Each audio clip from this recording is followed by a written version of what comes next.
श्री गणेशाय नमः।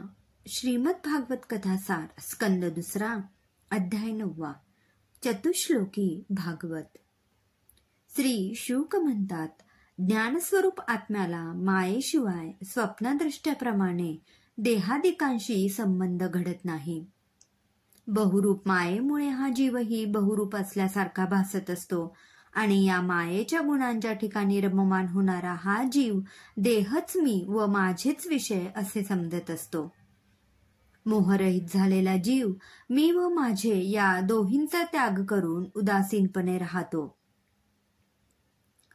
विश्वनिर्माण प्रकार दर्शविणारे ज्ञान ब्रह्मदेवाला विचार करूनही प्राप्त झाले नाही, तेव्हा उदकामध्ये तप हा शब्द त्याने ऐकला व तपातच हित आहे असे समजून तेच करण्याचे ठरविले आणि चित्त एकाग्र करून वायू व मन ह्यांचा निग्रह करून व ज्ञानेंद्रिये व कर्मेंद्रिये ताब्यात ठेवून सर्व लोक प्रकाशक तप केले। तेव्हा आराधित भगवानाने त्याला आपला सर्वोत्कृष्ट वैकुंठ लोक दर्शविला। त्या लोकामध्ये क्लेश, मोह व भय नाही, तेथे शुद्ध सत्व गुण मात्र आहे। अशा त्या लोकात तो श्रेष्ठ सिंहासनावर बसलेला होता। प्रकृती, पुरुष, महत्त्व व अहंकार या चार, मन, पंचज्ञानेंद्रिय, पंचकर्मेंद्रिय व पंचमहाभूते या 16 आणि पंचतन्मात्रा या 5 शक्तींनी तो परिविष्टलेला होता।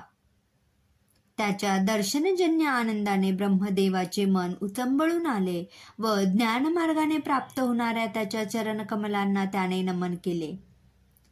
तेव्हा समित वाणीने भगवान त्याला म्हणाले, हे ब्रह्मन, मला सृष्टीच्या उद्देशाने चिरकाल तप करून तू संतुष्ट केले आहेस, तरी तू इष्टवर माग। ब्रह्मदेव म्हणतो, हे भगवान, रूपरहित असलेल्या तुझ्या स्थूल सूक्ष्म रूपांचे ज्ञान मला व्हावे हेच माझे मागणे आहे।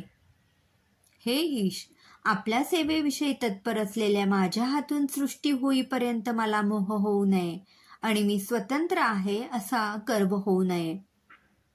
श्री भगवान म्हणतात, अनुभव, भक्ती व साधन यासह माझे अतिगुह्य ज्ञान तुम्ही सांगितलेले ऐकून घे।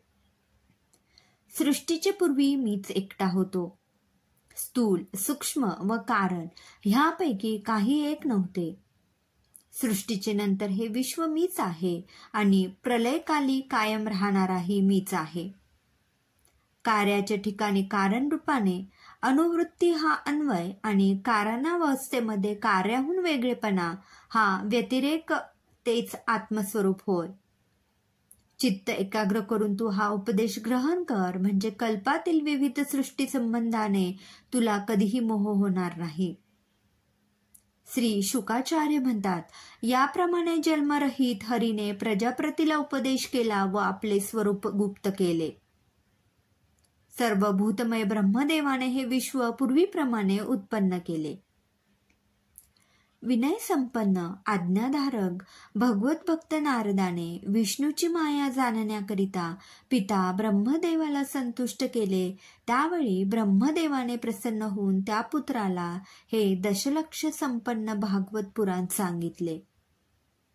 तेच श्री नारदाने सरस्वतीच्या तीरी परब्रह्म चिंतन करणाऱ्या महातेजस्वी व्यासांना कथन केले। तुझ्या सर्व प्रश्नांची उत्तरे मी त्याच भागवताचे अवलंबन करून सांगतो। द्वितीय स्कंदातील 9वा अध्याय समाप्त झाला। ओम नमो भगवते वासुदेवाय। जय श्री कृष्णाय नमः।